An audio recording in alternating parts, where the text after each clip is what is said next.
আমার বোনের অভ্যেস এত খারাপ আছে, একটা বেগুন কবে দিয়ে পড়ছে রাখা আছে, আলু কাটা রাখা ছিল ফ্রিজে, একটা তরি রাখা ছিল, একটু উচ্ছে রাখা ছিল, সব ভাবছি মিলিয়ে, আমি ছিলাম না, দিল্লি গেছিলাম, এবার ভাবছি সব মিলিয়ে সর্ষে দিয়ে একটু রসুন দিয়ে একটা রেসিপি বানিয়ে আপনাদেরকে দেখাবো।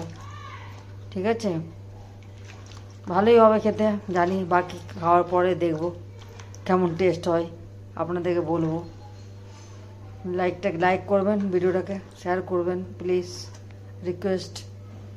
প্রসিজার খেতে খুব ভালো হয়েছে, একটু নুন বেশি হয়ে গেছে, একটু সামান্য, ভাতের সঙ্গে ভালোই লাগবে, খুব ভালো টেস্টি, খুব টেস্ট হয়েছে। উনি বানাবেন, আপনারা দেখবেন, লাইক করবেন, সাবস্ক্রাইব করবেন।